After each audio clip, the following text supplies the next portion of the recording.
Ang kwento natin ngayon ay tungkol sa isang mahusay na swordsman na namatay sa pakikipaglaban at muling nabuhay sa ibang mundo at naging pinakamalakas sa kanyang henerasyon. Nagsimula ang ating kwento nang may dalawang tao na naglalaban sa tuktok ng isang bundok na bato. Sa sobrang lakas at tindi ng kanilang paglalaban ay nahiwa sa gitna ang bundok na bato at nagsisitalsikan ang mga tipak ng bato.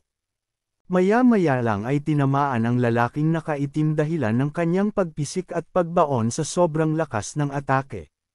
Muling naglaban ang dalawa at sa sobrang lakas ng kanilang sabayan sa pakikipaglaban ay siya ring pagtama ng kanilang mga atake sa kanilang mga katawan. Napahinto ang dalawa sa pakikipaglaban at ininda ang mga natamong pinsala.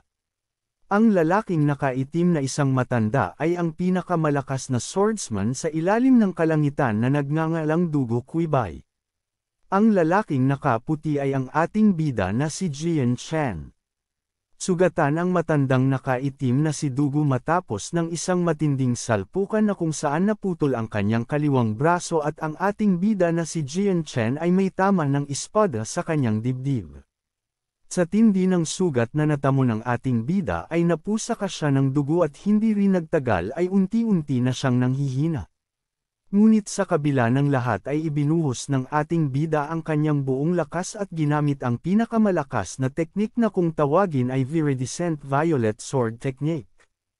Na kung saan ay inipan niya nagkanyang buong lakas sa espada para sa kanyang huling atake. Hindi nagtagal ay binitawan na ng ating bida ang kanyang pinakamalakas na atake at matapos tamaan ang elder ay napasukan ng dugo at sa sobrang lakas ng atake ng ating bida bukod sa napusaka ng dugo, ang elder ay nawasak din ang kanyang kinatatayuan. Sa atake ng ating bida na si Jian Chen ay nabutas ang dibdib ni Elder Dugo at naging sanhi ito upang pumuti ang kanyang mga mata.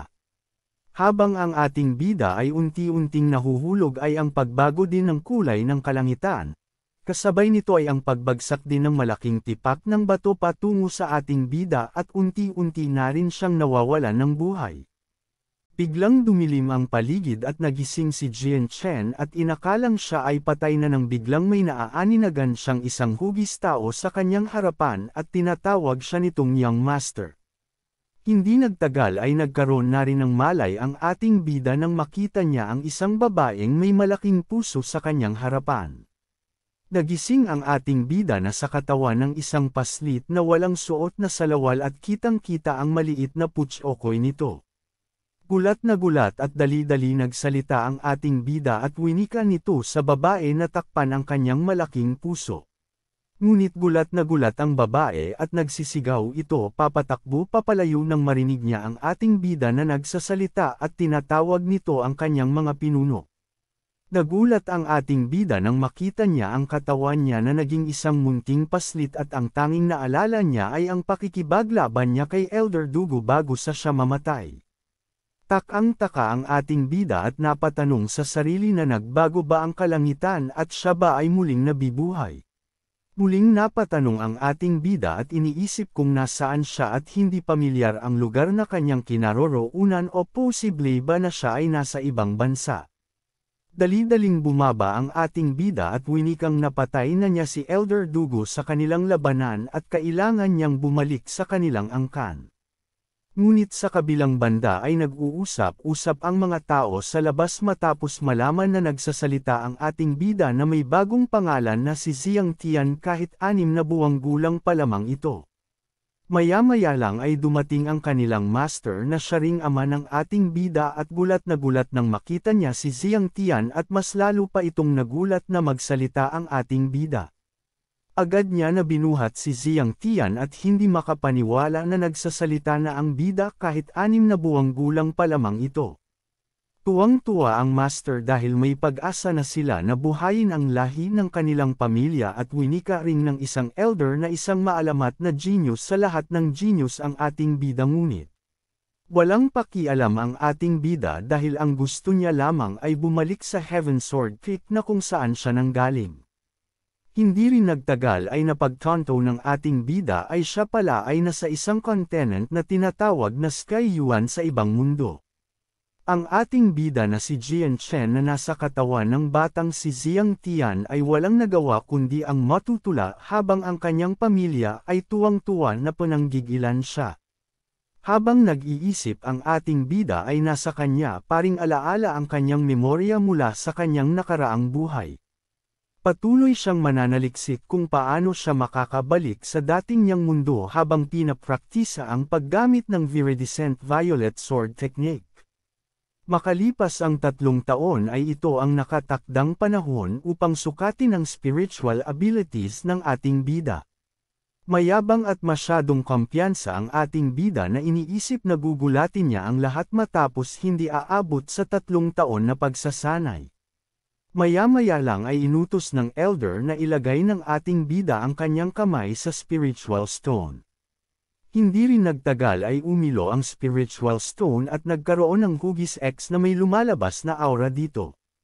Gulat na gulat ang elder at dismayado sa ating bida habang ang ating bida naman ay nagtatanong kung anong ibig sabihin ng simbolong iyon. Maya-maya lang ay nagsalita na ang elder at winika ang ating bida ay walang kakayahan na i-train ang spiritual abilities. Gulat na gulat ang lahat na nakanganga habang ang ating bida naman ay nagulat sa narinig na siya ay isang baldado.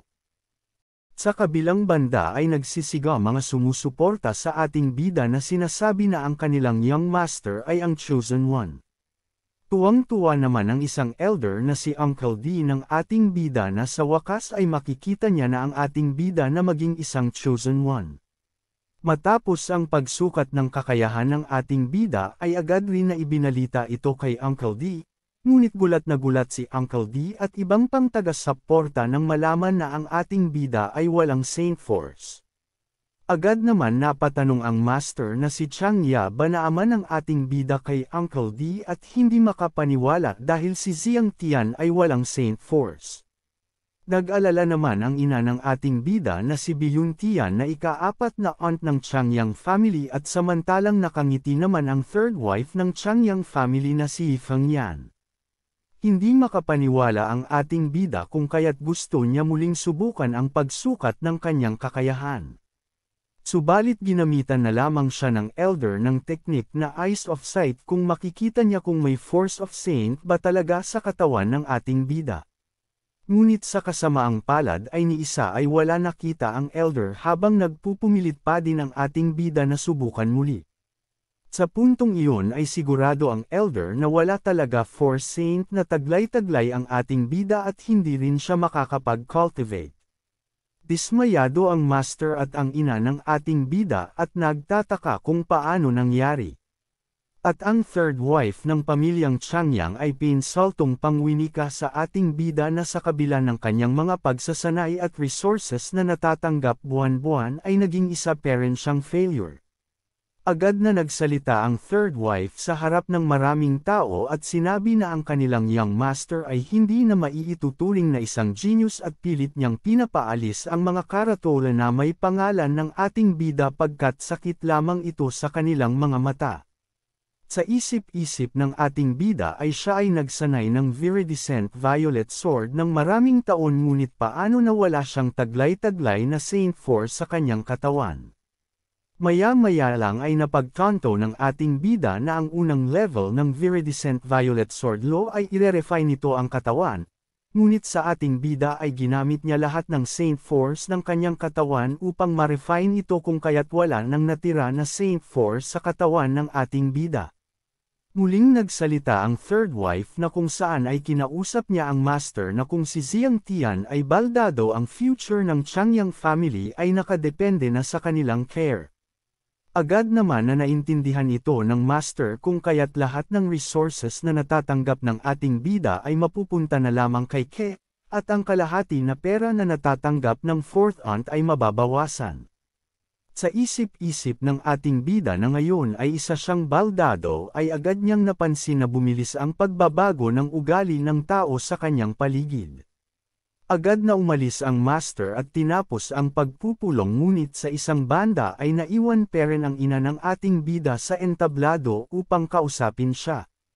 Agad na lumapit ang ating bida sa kanyang ina upang sabihin na siya ay isang baldado ngunit hindi naman iyon pinansin ng kanyang ina at winika na lamang na ano naman kung hindi niya kayang mag-cultivate panigurado naman na may ibang natatagong talento ang ating bida sa ibang bagay.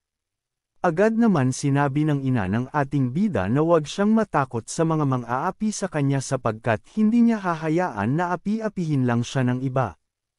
Hindi rin nagtagal ay kinausap rin ni Jiang Tian ang kanyang ina at winika nito na huwag siyang mag-alala dahil hindi niya bibiguin ang kanyang ina. Galit na nag-iisip ang ating bida na gagamitin niya ang kanyang buong lakas upang ilampaso at pagbayarin ang mga lamapastangan sa kanila. Abangan sa susunod na kabanata na kung saan si Jiang Tian ay susubukan ang bagong natutunan mula sa library gamit ang Viridescent Violet Sword Law, at kung paano tuturuan ni Jiang Tian ng leksyon at pangbubugbugin ang mga taong nang Bob Yuli sa kanya.